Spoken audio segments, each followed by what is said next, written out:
कानी बहू।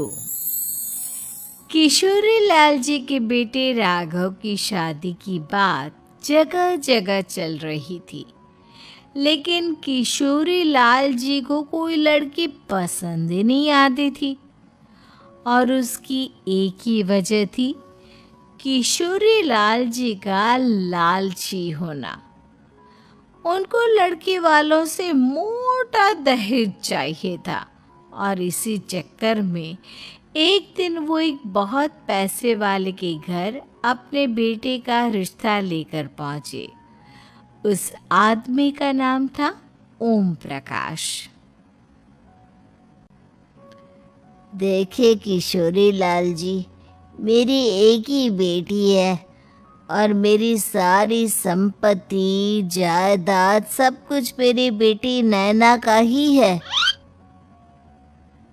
पापा, नाम से लगता है बहुत खूबसूरत होगी। कितना अच्छा नाम है ना, नैना। ओ वैसे बात तो सही है आपकी। अब इतना पैसा है, जमीन जायदाद है, इकलौती बेटी, आप भी क्या करेंगे? सबको चूसे ही देंगे ना। बिल्कुल ठीक पहचाना आपने।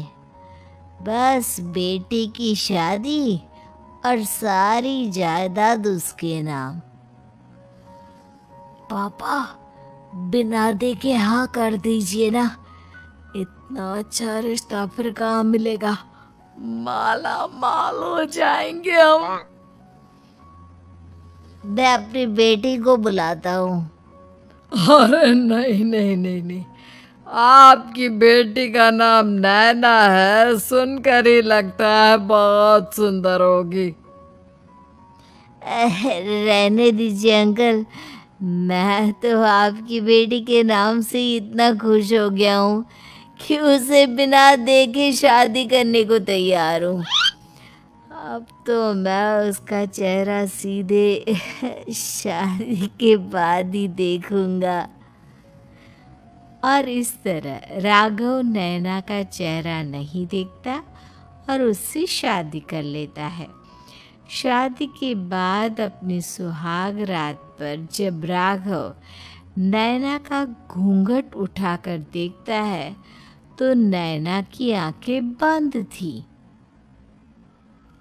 कितनी खूबसूरत हो तुम नैना।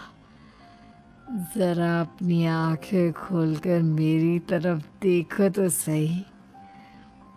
नहीं, मुझे शर्म आती है।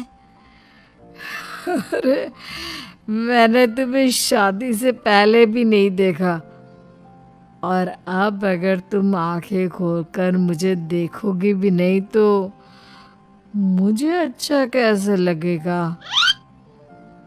इससे पहले कि नैना अपनी आंखें खोलकर राघव की तरफ देखती, अचानक से लाइट चली गई और राघव नैना को पूरी तरह से देख भी नहीं पाया। अगली सुबह नैना राघव के लिए नाश्ता बनाकर लेकर आई। अरे ये क्या, आधा पराठा सेका हुआ है और आधा बिल्कुल कच्चा। ये तुमने क्या किया नैना? बहू, तुमने क्या आधा पराठा तवे से नीचे लटका कर रखा था, जो आधा सेका है और आधा कच्चा? मुझे जितना दिखेगा उतना ही तो सीखूंगी ना पापा जी। जहाँ जहाँ मुझे नजर आ रहा था वहाँ मैंने सीख लिया। जहाँ जहाँ नहीं दिखा वहाँ कच्चा रह गया होगा। इसका क्या मतलब है? ये कैसा मजाक कर रही है तुम? अरे बहू, तुमने इतना लंबा घूंघट क्यों लगाया हुआ है? देखो, हमारे घर में बहुओं को बेटी की तरह रखा जाता है, और फिर तुम तो इतना सारा माल लेकर आई हो। देखो ये घूंघट डाल कर रखने की कोई जरूरत नहीं है। हाँ नैना, पापा जी ठीक कह रहे हैं, तुम तो आराम से रहो, अपना ही घर समझो। नैना अचानक से अपना घूंघट उठा लेती है। अरे ये क्या पापा, नैना की तो एक आंख फूटी हुई है। नाम से नैना, लेकिन ये तो कानी बहू निकली। मेरे साथ धोखा हुआ है, धोखा। बिना दिखाए अपनी कानी लड़की मेरे संग ब्याह दी। मुझे कानी बीवी नहीं चाहिए। मुझे अभी ओम प्रकाश जी से बात करनी पड़ेगी। आखिर उन्होंने मेरे साथ ऐसा किया क्यों? अरे आप लोगों ने ही तो पापा से कहा था कि आप लोग शादी से पहले मुझे देखना नहीं चाहते। अब मेरे पापा पर क्यों इल्जाम लगा रहे हैं?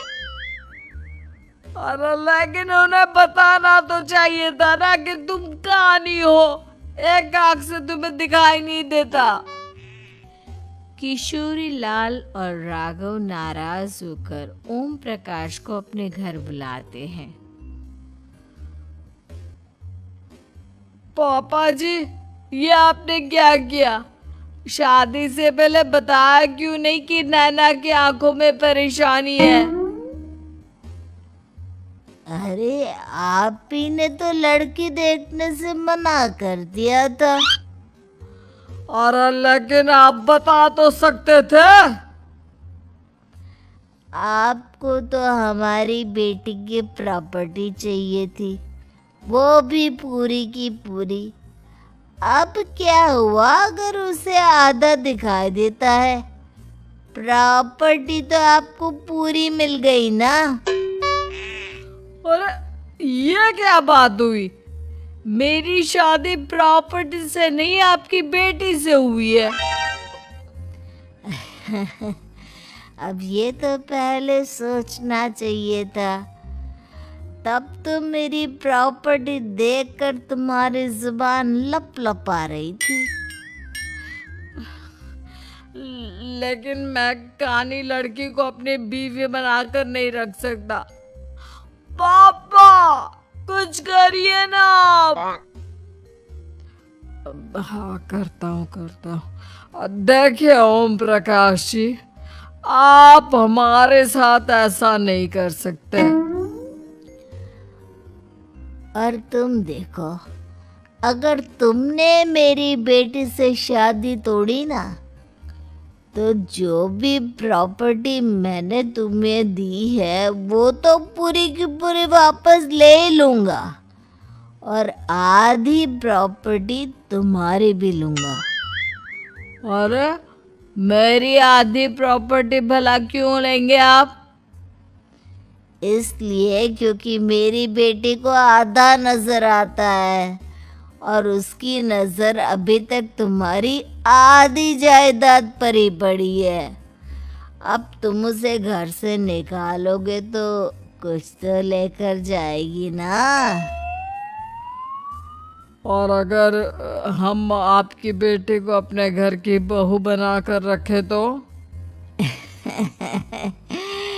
तो तुम्हारी पूरी प्रॉपर्टी तुम्हारी ही रहेगी, और जो मैंने तुम्हें दिया है ना, उसमें से बस मैं आधा लेकर जाऊंगा। अरे लेकिन अब आप अपनी दी हुई प्रॉपर्टी में से आधी वापस क्यों लेकर जाएंगे? अगर मैं आपकी बेटी को अपनी पत्नी बनाकर रखने को तैयार हूं तो? इसलिए ताकि भविष्य में अगर तुम मेरी बेटी को धोखा दो तो उसके पास कुछ तो रहे जो पति का हो। वैसे मेरे पास तो बहुत कुछ है, लेकिन अपने पति की कोई निशानी तो उसके पास होनी चाहिए ना। अब अगर तुमने मेरे बेटे को कहानी कहा तो तुम्हें प्रॉपर्टी भी कहानी ही मिलेगी, पूरी नहीं। जमाए राजा। किशोरी लाल और राघव समझ चुके थे कि वो बुरी तरह फंस चुके हैं और अब उनके पास वहां से निकलने का कोई चारा नहीं है।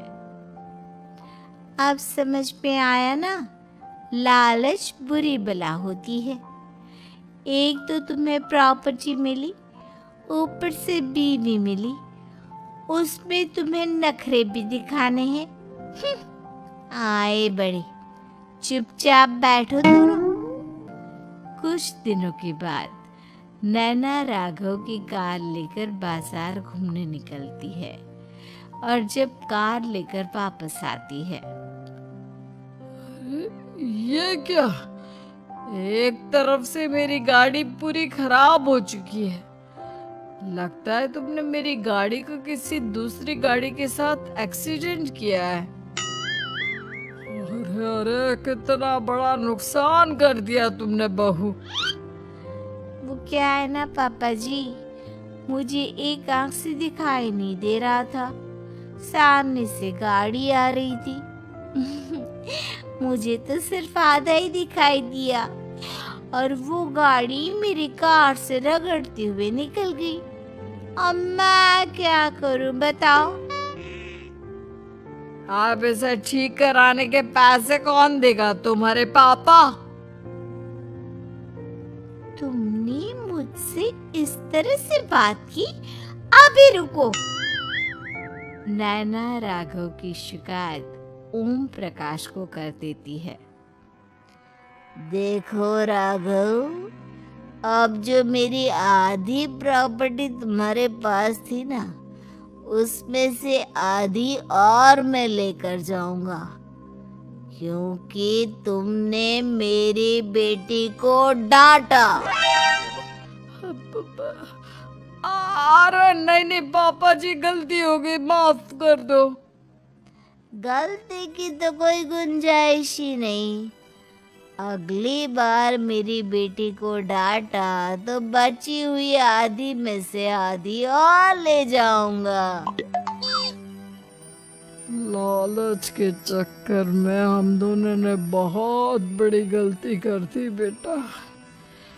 एक तो तुम्हें कानी बहू मिली और ऊपर से जो माल मिला वो भी काना। इस तरह राघव की हर एक गलती पर ओम प्रकाश उसकी प्रॉपर्टी का आधा आधा हिस्सा लेकर अपना सारा माल वापस ले गया और राघव को कानी बीवी से काम चलाना पड़ा। भाई लालच वाकई में बुरी बला है।